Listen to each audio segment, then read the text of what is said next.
Hello बच्चों, welcome back to this online Gurukul. हम एक और वीडियो के साथ आ गए हैं। ये साइंस पेपर 2 का प्रीवियस ईयर क्वेश्चंस हैं। तो चलिए हम लोग शुरू करते हैं। इसमें देखिए फर्स्ट क्वेश्चन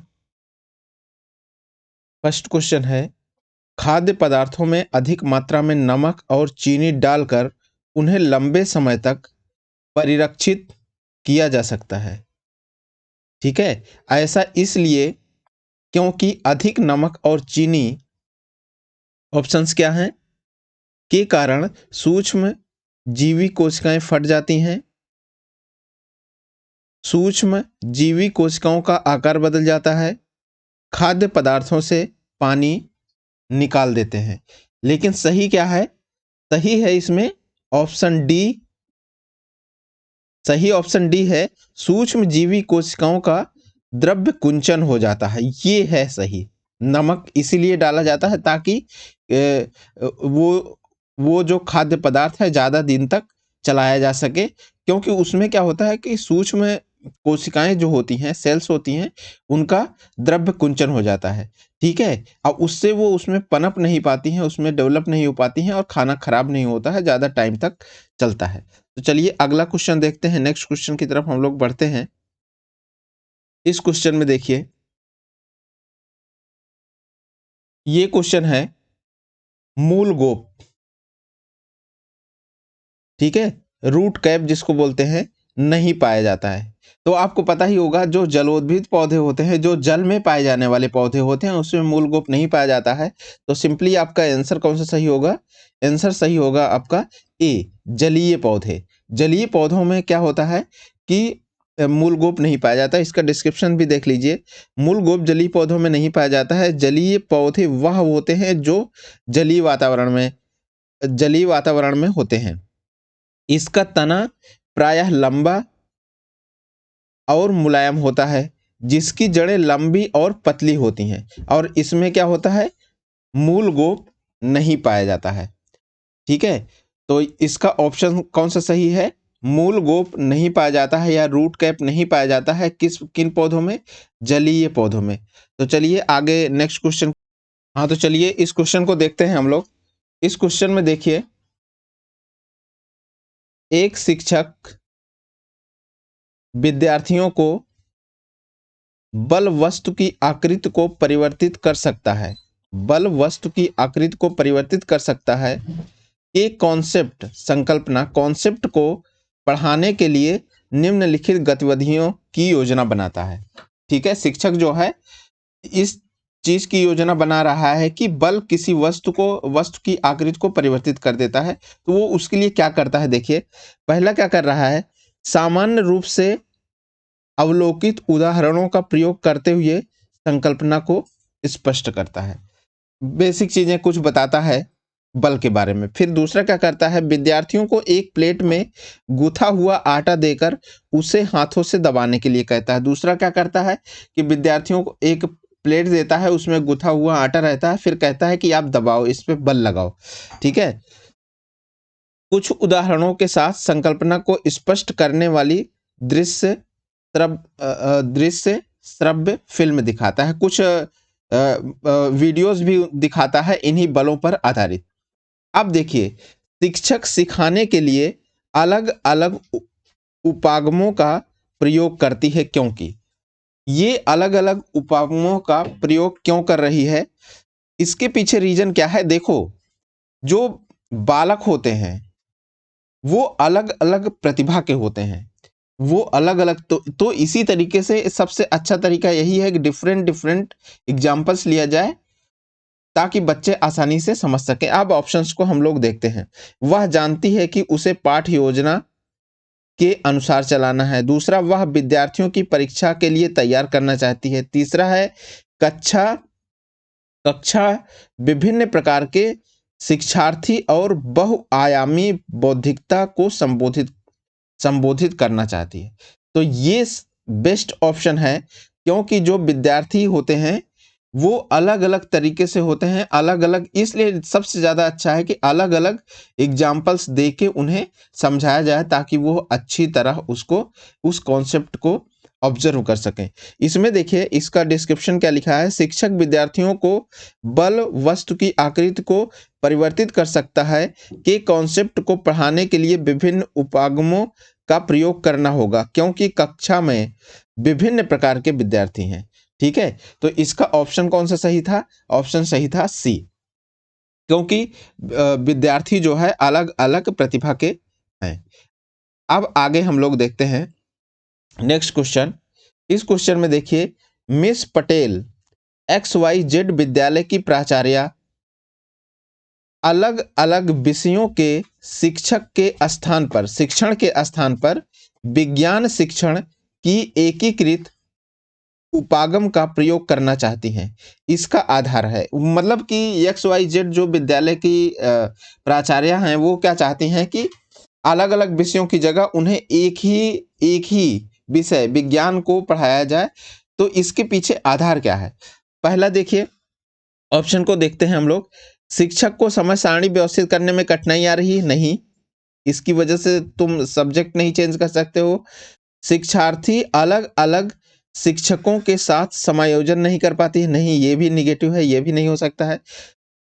और थर्ड क्या है, सभी विषयों को सभी विषय आपस में जुड़े हुए हैं और शिक्षक उनकी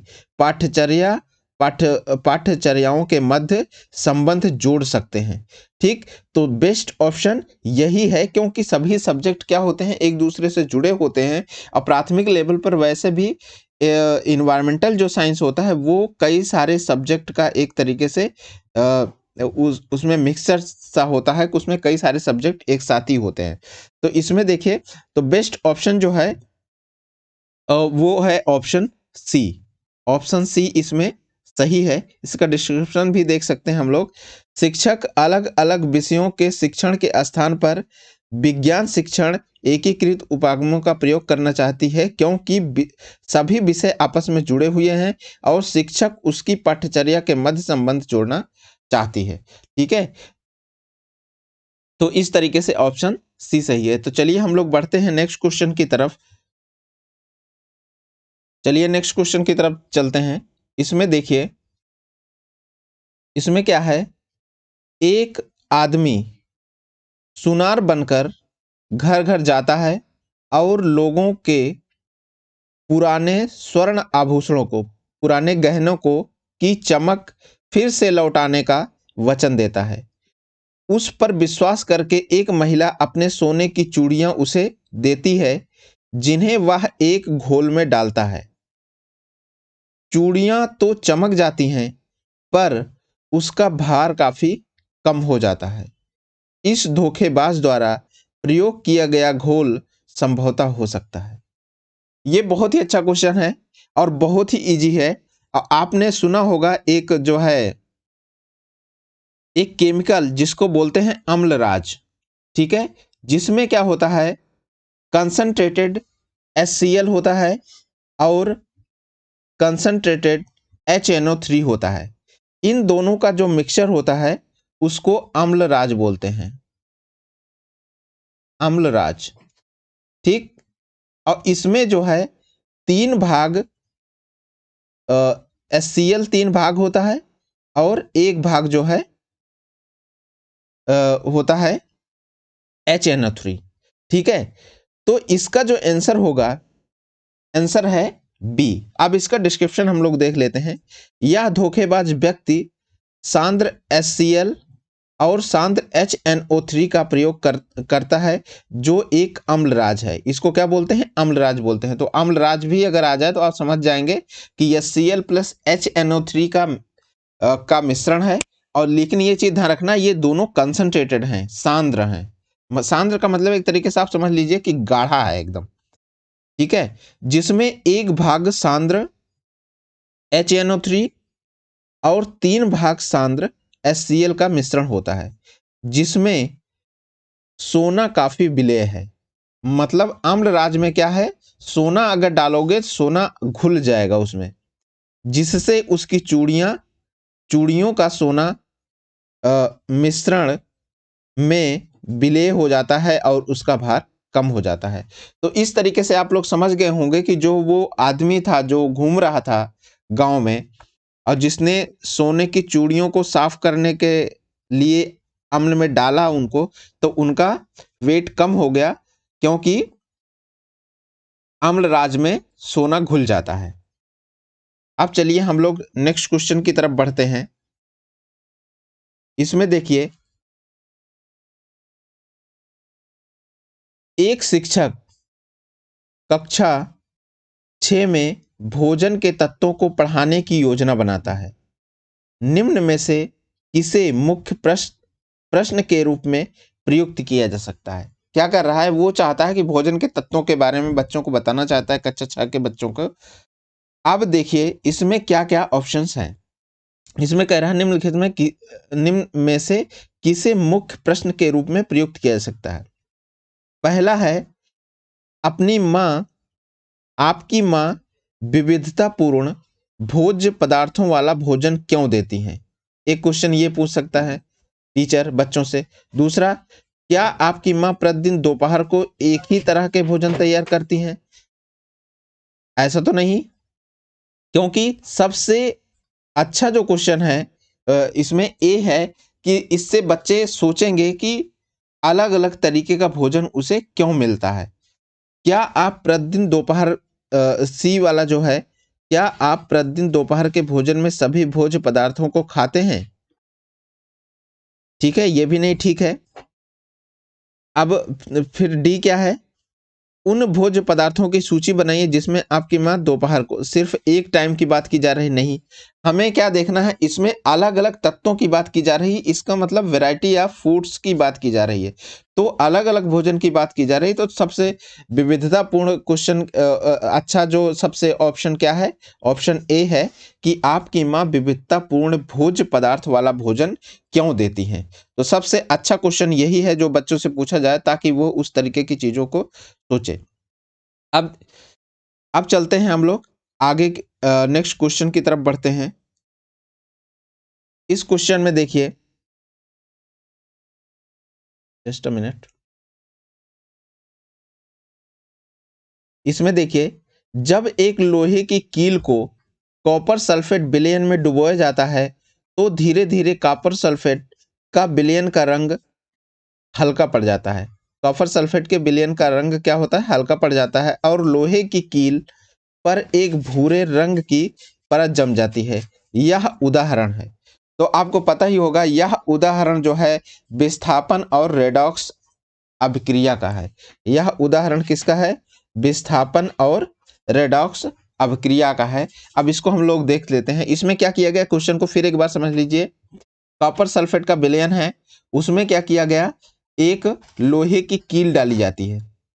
तो लोहे की कील डाली जाती है, तो इससे क्या होता है, जो कॉपर सल्फेट विलयन का जो रंग है वो हल्का पड़ जाता है, और क्या होता है, जो लोहे की कील आपने डाली है उस पर एक भूरे रंग की परत जम जाती है। ये इस वजह से हो रही है क्योंकि विस्थापन और रेडॉक्स अपक्रिया इसमें हो रही है। अब इसका डिस्क्रिप्शन हम लोग देख लेते हैं कि डिस्क्रिप्शन में क्या है। तो इसमें ऑप्शन सी सही है, विस्थापन और रेडॉक्स अपक्रिया। जब एक लोहे की छड़ को कॉपर सल्फेट विलयन में डुबोया जाता है, तो धीरे धीरे कॉपर सल्फेट विलयन का रंग हल्का पड़ जाता है तथा लोहे की कील के ऊपर भूरे रंग की परत चढ़ जाती है। ठीक है, ये तो ऑप्शन में ही था।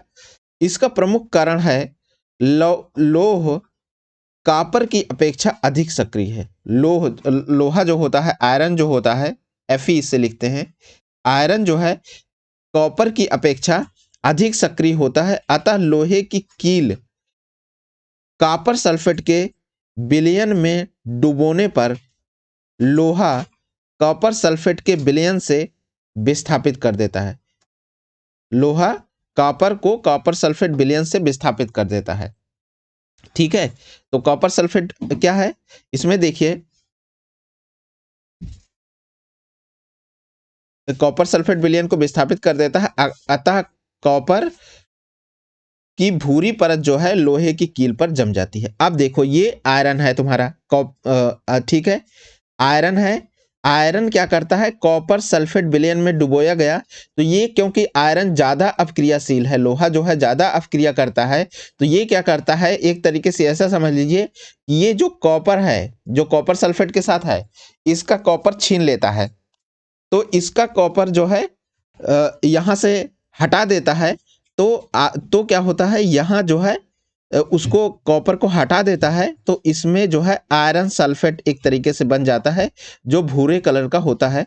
तो आयरन जो तुम्हारा आयरन लोहे की एक तरीके से रॉड है वो भूरे कलर की हो जाती है। तो ये अपक्रिया कौन सी अपक्रिया है? विस्थापन और रेडॉक्स अपक्रिया है, ये चीज ध्यान रखना, कॉपर सल्फेट। अब अगला क्वेश्चन हम लोग देखते हैं, नेक्स्ट क्वेश्चन की तरफ बढ़ते हैं। ये क्वेश्चन नंबर, अब इसमें देखिए, घाव पर फिटकरी लगाने से रक्तस्राव रुक जाता है। क्यों रुक जाता है? अब इसको हम लोग देखते हैं। फिटकरी लगाने से रक्त जो है स्कंदित करके और उसको थक्का थक्का बना देती है। तो ये सही ऑप्शन है, आप सभी जानते होंगे। इवन सेविंग करने के बाद भी लोग जो है उसमें याद होगा आपका, फिटकरी का एक वो होता है, उसमें किट में जो सेविंग किट होती है, तो उसको सेविंग के आफ्टर सेविंग उसको यूज करते हैं, उसमें लगाते हैं। सिर्फ उसका रीजन यही है कि अगर कहीं ब्लड अगर बह रहा है तो उसमें क्या होता है, उसे स्कंदित हो जाएगा, उसका थक्का बन जाएगा और ब्लड बहना रुक जाएगा। तो इसका ऑप्शन जो सही है वो कौन सा सही है? ऑप्शन ए सही है कि अब फिटकरी रक्त को स्कंदित करके थक्का बना देती है। तो इसका डिस्क्रिप्शन भी देख लेते हैं। फिटकरी एक रंगहीन क्रिस्टलीय पदार्थ है। साधारण फिटकरी का रासायनिक सूत्र पोटेशियम एल्युमिनियम सल्फेट होता है, K2SO4 Al2SO4 का होल थ्राइस इंटू 24H2O। काफी इंपॉर्टेंट है। तो होता है, तथा फिटकरी पोटास एलम का उपयोग रक्त का थक्का बनाने के लिए किया जाता है, जिसके कारण घाव का रक्तस्राव रुक जाता है। तो ये मतलब काफी इंपॉर्टेंट क्वेश्चन है। अब आगे हम लोग देखते हैं, नेक्स्ट क्वेश्चन को देखते हैं। निम्न में से,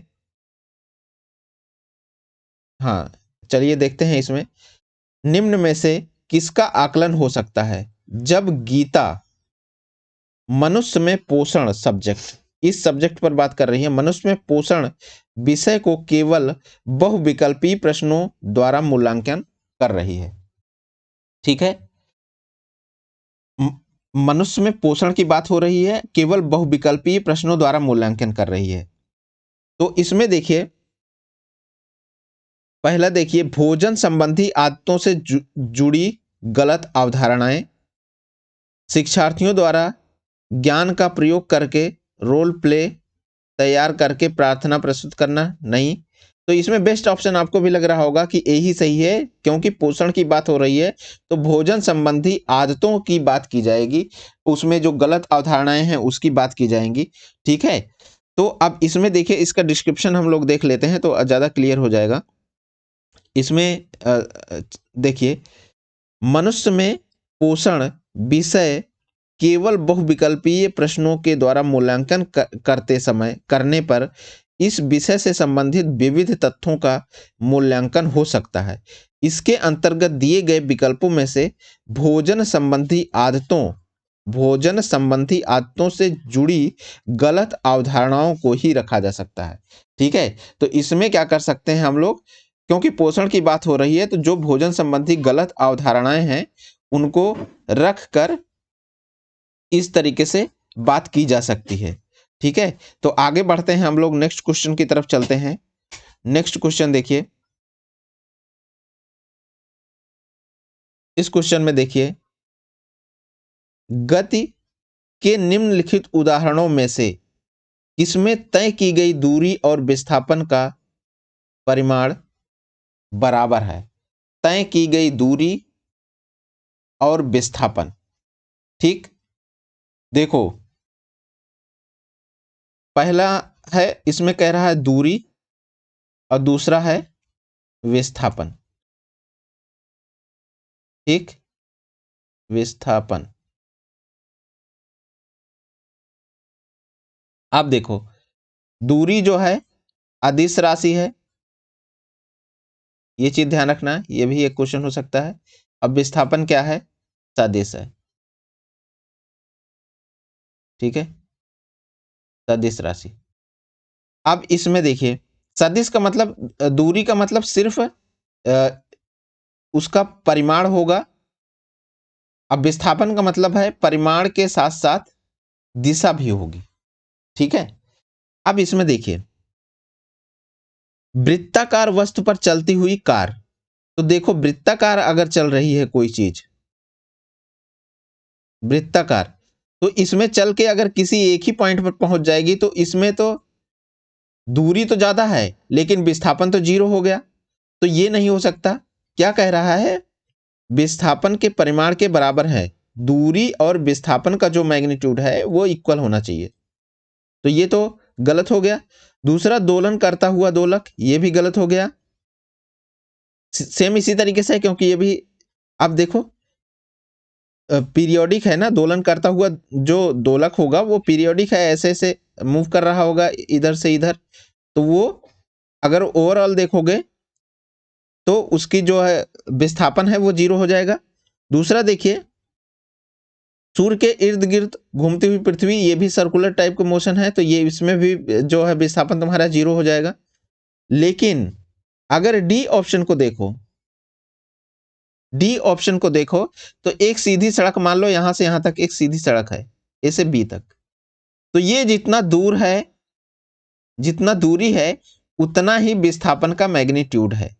ठीक है, विस्थापन क्योंकि एक ही दिशा में है, तो इसमें जो है, जो सही ऑप्शन है डी ऑप्शन सही है। देखो, विस्थापन एक सदिश राशि है अतः सीधी सड़क पर चलती हुई कार द्वारा तय की गई दूरी विस्थापन के परिमाण के बराबर होता है। तो इस तरीके से अभी हम लोगों ने ये प्रीवियस ईयर पेपर साइंस का पेपर 2 का था, जिसमें इसका हमने पहला पार्ट देखा है। इस पार्ट में हमने 10 क्वेश्चन को कवर किए हैं।